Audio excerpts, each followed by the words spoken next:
Assalamualaikum warahmatullahi wabarakatuh. Alhamdulillahi rabbil alamin.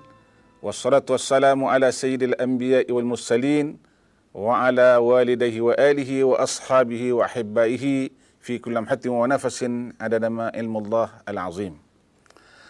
Saudara sedang penonton yang dikasihi oleh Allah Subhanahu wa taala sekaliannya, kita bersama dalam rancangan Madrasah Quraniyah, Sekolah Al-Quran. Kita melihat kehidupan kita, kita melihat Islam, melihat iman, melihat takwa, melihat Allah Subhanahu wa taala, melihat Nabi-Nya sallallahu alaihi wasallam daripada kacamata Al-Quran. Bagi siri yang pertama, kita memberi tajuk makrifah mukmin akan Nabi-Nya, iaitu mukmin mengenal Nabi-Nya. Ayat yang kita pilih pada kali ini ialah ayat daripada Suratul Fathi, ayat yang ke-28 dan yang ke-29. Ayat ini ayat yang terakhir daripada Suratul Fathi. Mari kita baca sama-sama dan kita teliti sama-sama dan kita faham maknanya sama-sama supaya kita boleh mengenal siapakah Nabi kita, Nabi Muhammad sallallahu alaihi wasallam. A'udzubillahi minasyaitonirrajim. Bismillahirrahmanirrahim. هو الذي أرسل رسوله بالهدى ودين الحق ليظهره على الدين كله وكفى بالله شهيدا محمد رسول الله.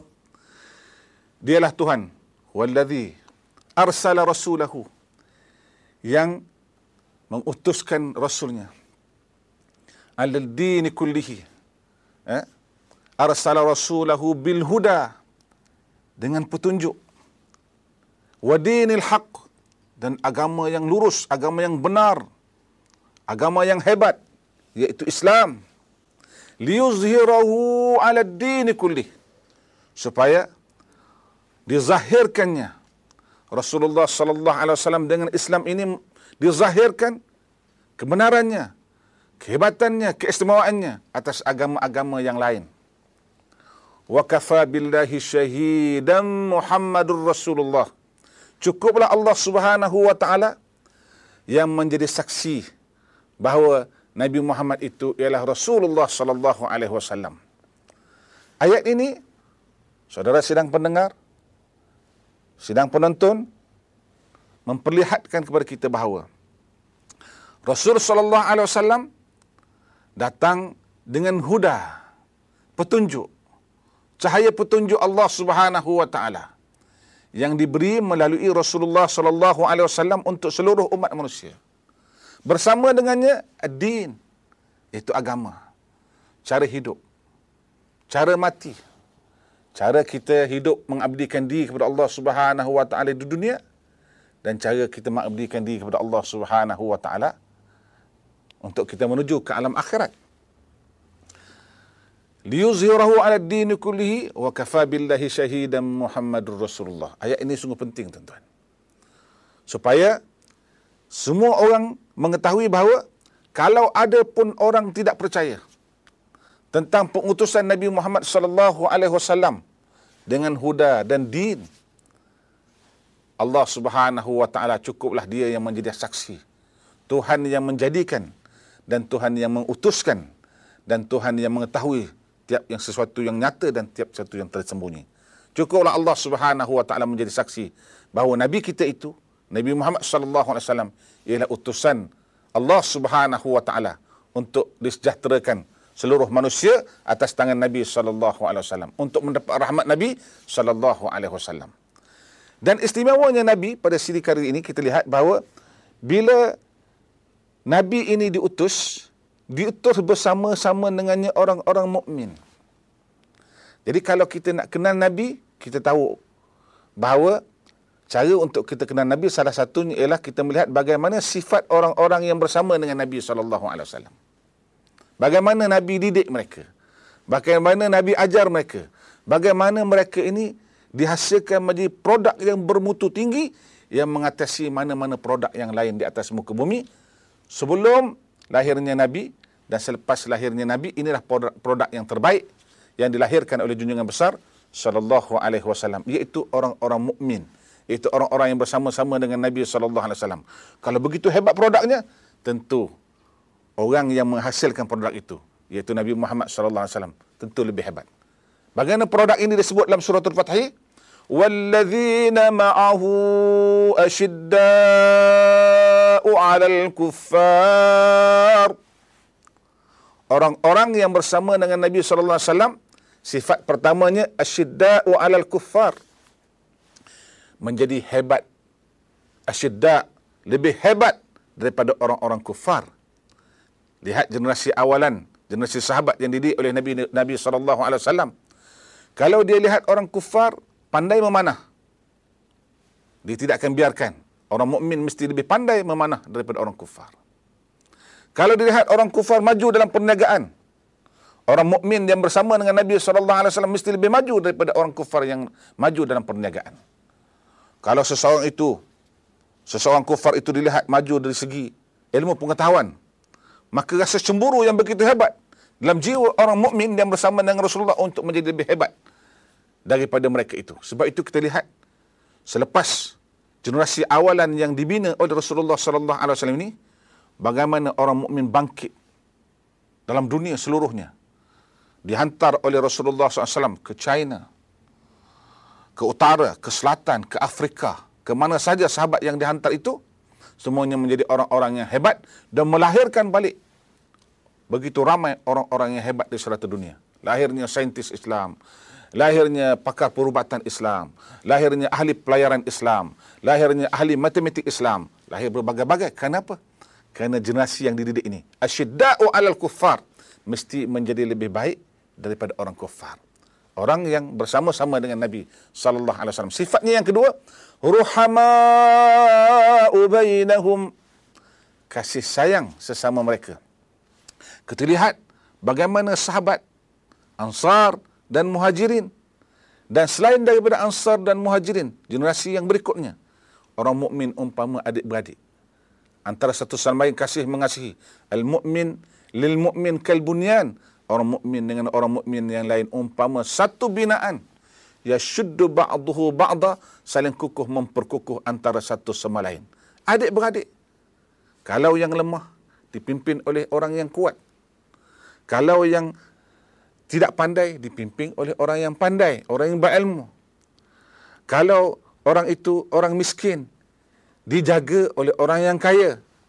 Lihat generasi pertama, sahabat-sahabat pindah ataupun hijrah daripada Makkah Al-Mukarramah ke Madinatul Munawwarah, tidak membawa apa-apa, selai sepinggang. Ikut hijrah bersama dengan Rasulullah sallallahu alaihi wasallam.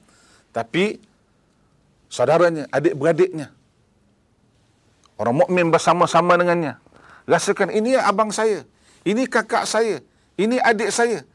Beri rumah, beri modal perniagaan, beri harta, kongsi bersama. Supaya orang yang kaya beri modal kepada orang yang tidak berharta, supaya orang yang tidak berharta ini boleh maju bersama-sama dengan orang-orang yang kaya. Ini kasih sayang yang tidak ada kompromi. Kasih sayang orang mukmin umpama cubit peha kiri, peha kanan pun terasa sakitnya. Yang digambarkan oleh Rasulullah sallallahu alaihi wasallam dalam hadis, kalau satu anggota merasa sakit, tada'a lahu sa'irul jasadi bisahri wal humma, anggota yang lain juga merasa sakit dengan berjaga malam dan berasa demam. Ini. Tetapi apakah hakikat persaudaraan dan kasih sayang ini masih diteruskan sampai hari ini? Kita melihat melalui kacamata Al-Quran. Madrasah Qur'aniyah ini melihat bagaimana generasi orang-orang yang bersama-sama dengan Nabi Muhammad sallallahu alaihi wasallam ini dibina begitu hebat sekali. Kita lihat sifat mereka yang ketiga. Ruhama'u bainahum, tarahum ruk'an sujjadan yabtaghuna fadlan minallahi wa ridwana. Jika lihat orang yang dibina oleh Rasulullah sallallahu alaihi wasallam itu, orang yang bersama-sama dengan Nabi sallallahu alaihi wasallam itu, ruk'an sujjada, rukuk dan sujud. Yabtaghu, kenapa? Yabtaghuna fadlan, kerana mereka itu sentiasa yabtaghun fi'lul mudhari', mereka itu sentiasa fadlan, sentiasa mengharapkan kurniaan daripada Allah Subhanahu wa taala. Bukan setakat kurniaan, fadlan yabtaguna fadlan wa ridwana. Harapkan kurniaan dan harapkan keredaan Allah Subhanahu wa taala. Harapkan kehidupan dunia yang lebih baik, tetapi dengan redha Allah Subhanahu wa taala.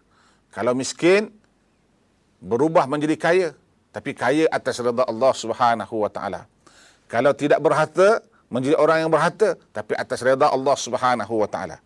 Daripada orang yang tidak berilmu, menjadi orang yang berilmu atas redha Allah Subhanahu wa taala.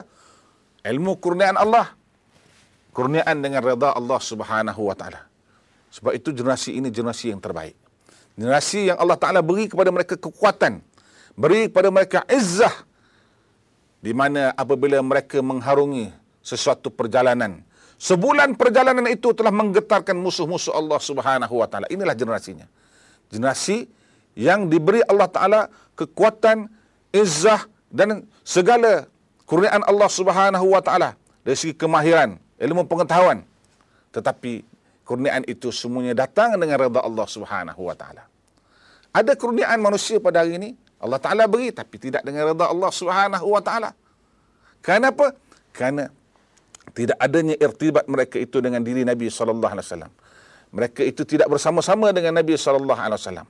Sebab itu generasi yang berikut hari ini akan datang, kalau mereka hendakkan izzah, hendakkan kekuatan, hendakkan kehebatan, kehebatan itu hendaklah datang dengan redha Allah Subhanahu wa taala, dengan mereka itu menjadi seperti orang-orang yang bersama-sama dengan Nabi Muhammad sallallahu alaihi wasallam, seperti mana yang disebut dalam ayat ini. Yang keempat, sifatnya simahum fi wujuhihim min atharis sujud. Masya-Allah, tuan-tuan, puan-puan yang dikasihi sekalian. Simahum fi wujuhihim min atharis sujud. Terpancar daripada wajah-wajah mereka itu, daripada kesan-kesan sujud mereka kepada Allah Subhanahu wa taala. Tuan-tuan dan puan-puan, generasi awalan yang dibina oleh Nabi sallallahu alaihi wasallam, generasi yang sujud kepada Allah Subhanahu wa taala, merendah diri kepada Allah Subhanahu wa taala. Dengan merendah diri itu menjadikan mereka generasi yang bertaut antara satu dengan lain, dengan pertautan iman dan takwa kepada Allah Subhanahu wa taala. Lihat bagaimana Nabi sujud kepada Allah Subhanahu wa taala, tuan-tuan dan puan-puan. Kita pernah dengar bahawa Nabi sallallahu alaihi wasallam salat, contohnya salat tarawih pada bulan Ramadan 8 rakaat, tuan-tuan, puan-puan. Kita pun ikut 8 rakaat, tuan-tuan dan puan-puan. Kita salat 8 rakaat 25 minit ataupun 30 minit, tuan-tuan dan puan-puan. Tapi tahukah bahawa Nabi sallallahu alaihi wasallam salat 8 rakaat bersama-sama dengan para sahabat? Diberitahukan oleh Sayyidina Abu Hurairah, Sayyidina Abdullah bin Abbas pun beritahu bahawa kami salat tarawih bersama-sama dengan Rasulullah sallallahu alaihi wasallam bermula daripada lepas Isya sampai hampir-hampir sahur. Hampir-hampir kami luput, hampir-hampir kami terlepas daripada sahur kerana panjangnya salat tarawih kami. 8 rakaat, tuan-tuan. 8 rakaat, katalah kita lepas Isya sampai dekat nak subuh, sampai dekat nak sahur, 7 jam. 7 jam digunakan untuk solat 8 rakaat. Bayangkan satu rakaat itu berapa lamanya, tuan-tuan. Mungkin 50 minit, 45 minit. Generasi hari ini sanggup berdiri 45 minit untuk satu rakaat. Ini generasi yang dibina oleh Rasulullah sallallahu alaihi wasallam. Sebab itu, simahum fi wujuhihim min atharis sujud. Terpancar pada wajah mereka kesan sujud kepada Allah Subhanahu wa taala. Bayangkan, dalam 45 minit satu rakaat, berapa lama mereka sujud kepada Allah Subhanahu wa taala bersama-sama dengan Nabi sallallahu alaihi wasallam. Kemudian kita lihat generasi yang berikutnya pun lama sujudnya kepada Allah Subhanahu wa taala. Kalau zaman Sayyidina Umar radhiyallahu anhu, daripada 8 rakaat tarawih menjadi 20 rakaat. Tetapi masih lagi bermula daripada lepas Isya sampai dekat nak sahur. Zaman Sayyidina Umar bin Abdul Aziz 40 rakaat tarawih. Masih lagi bermula daripada lepas Isya sampai dekat nak sahur. Tapi kita pada hari ini, tuan-tuan, kita kata ikut Rasul, kita tak nak 20 rakaat. Kita nak buat 8 rakaat, tapi 25 minit. 25 minit kita, adakah kita boleh mendakwa bahawa 25 minit kita salat 8 rakaat tarawih di bulan Ramadan sama levelnya dengan 7 jam sahabat sembahyang di belakang Nabi SAW, salat tarawih di belakang Nabi SAW 7 jam sebanyak 8 rakaat. Ini tarawih, berehat-rehat. Tarawih berehat-rehat. Berehat-rehat Nabi dengan sahabat mengerjakan salat 7 jam 8 rakaat. Inilah bayangan bagaimana sahabat yang bersama-sama dengan Nabi itu dibina oleh Rasulullah sallallahu alaihi wasallam. Simahum fi wujuhihim min atharis sujud, terpancar pada wajah mereka itu kesan sujud. Bila lihat wajah mereka, oh ini orang sujud kepada Allah Subhanahu wa taala. Bukan tanda-tanda hitam di dahi. Minta maaf tuan-tuan, bukan tidak baik. Bagus kalau ada orang ada tanda dia sujud qiyamul lail kepada Allah Subhanahu wa taala, ada kesan hitam di dahinya, tidak ada cacat dan tidak ada cecelanya. Tetapi yang dimaksudkan dengan ayat ini bukannya hitam dahinya. Bukan yang dimaksudkan hitam dahi itu. Tetapi yang dimaksudkan ialah wajah orang yang khusyuk, wajah orang yang khusyuk, tadarru', orang yang merendah diri di hadapan Allah Subhanahu wa taala. Orang yang bila berjumpa dengan orang mukmin terpancar wajah itu dengan kasih sayang mereka. Sonok melihat wajah-wajah mereka. Ada cahaya, ada cahaya Allah Subhanahu wa taala. Cahaya salawat, cahaya zikir kepada Allah Subhanahu wa taala. Cahaya selawat kepada Rasulullah sallallahu alaihi wasallam. Cahaya merendah diri sebagai orang yang beriman. Cahaya kehebatan sebagai orang yang bersama-sama dengan junjungan besar Rasulullah sallallahu alaihi wasallam. Ini sifat-sifat generasi yang bersama-sama dengan Nabi sallallahu alaihi wasallam, yang menggambarkan bahawa kalau begitu hebatnya generasi orang-orang yang bersama dengan Rasulullah sallallahu alaihi wasallam, menggambarkan betapa hebatnya Rasulullah sallallahu alaihi wasallam itu sendiri. Jadi kalau kita pun nak hebat seperti mana generasi awalan, kita pun mesti menjadi sebahagian daripada orang yang bersama-sama dengan junjungan besar Rasulullah sallallahu alaihi wasallam. Jadi, tuan-tuan, puan-puan, kita akan ke episod seterusnya dalam hamba mengenal nabinya melalui kacamata Al-Quran, melihat ayat-ayat Al-Quran yang lain yang kita akan sambung daripada siri yang pertama ini, daripada suratul Fathi ayat yang ke-28 dan ayat yang ke-29. Assalamualaikum warahmatullahi wabarakatuh. Wallahu wa rasuluhu a'lam.